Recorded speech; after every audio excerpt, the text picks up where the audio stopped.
আপনাদের সাথে আমার ব্যক্তিগত কিছু মানে আমার নিজের সম্পর্কে কিছু আপনাদের বলতে চাই। তো আমার হচ্ছে পড়াশোনা শেষ হয়ে গেছে, মাস্টার্স MBA কমপ্লিট করছি। এখন জব করি না বলতে মানে আমার বাবা মারা যাওয়ার পর থেকে এত মানে এত স্ট্রাগল করতে হয়েছে জীবনে। আসলে মানে বাবা মারা যাওয়ার পর থেকে অনেক টিউশনি করাইছি। এখন একটা সমস্যা, যখনই ভাবি যে এবার পড়াশোনা করব, এবার চাকরির জন্য অনেক বেশি সিরিয়াস হব, ঠিক তখনই পর মুহূর্তে আবার কোনো না কোনো সমস্যার সামনে আসে। আবার মনে হয় কি না থাক, অনেকগুলো টিউশনি করাই তো আসলে টিউশনি করায় বাসায় এসে পড়তে মন চায় না। তো যখন টিউশনি করাতে যখন অনেক কষ্ট হয়ে যায়, তখন ভাবি কি টিউশনি ছেড়ে দিয়ে এবার চাকরির জন্য পড়াশোনা করব। ঠিক তখনই আবার কোনো না কোনো সমস্যা এসে হাজির। আবার মনে হয় কি না, টিউশনি ছাড়লে আমি চলবো কিভাবে। এই সিচুয়েশনের ভিতরেও অনেকে আছে, মানে অনেক মানুষ আছে যে তুমি চাকরির জন্য পড়াশুনো করো না কেন, তোমার পড়াশুনো না করলে কি চাকরি হবে, শুধু মুখে চাকরি চাকরি বললে কি হবে, পড়াশুনো করা লাগবে না। এই কথাগুলো যারা বলে তাদের আসলে কিভাবে বোঝাবো যে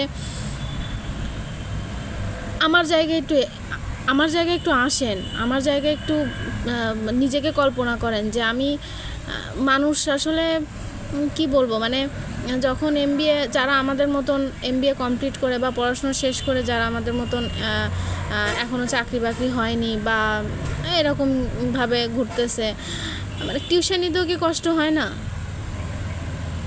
মানে সবাই মনে করে যে টিউশনিতে বোধহয় কোনো কষ্টই নাই, তো অনেক কষ্ট। বাসায় বাসায় যে পড়ানো, তারপরে অনেকের গার্জিয়ানরা অনেক ধরনের ঝামেলা, অনেক সব গার্জিয়ান তো ভালো হয় না, সব কিছুর সাথে তাল মিলায় চলে। মানে যখনই ওই গার্জিয়ানদের রোষের মুখে পড়তে হয়, তখন মনে হয় কি না টিউশনি আর করাবো না। ঠিক তখন আবার পর মুহূর্তে মনে হয় কি না করালেও তো হবে না, এভাবে এইটা দিয়েই তো চলতে হবে।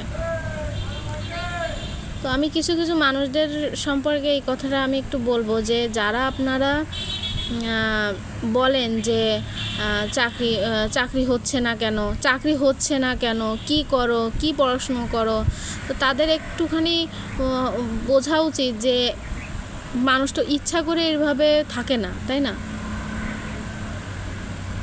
আসলে খারাপ লাগে যখন এই কথাগুলো শোনা হয়, তখন খারাপ লাগে যে আর কারা জিজ্ঞেস করে জানেন, যারা লাইফে সেটেল হয়ে গেছে, মানে সেটেল বলতে যারা চাকরি করে বা মানে তাদের প্যারা নাই, ঠিক আছে, তারাই জিজ্ঞেস করে বেশি এই কথাগুলো যে তুমি কি করতেছো, পড়াশোনা করতেছো না কেন।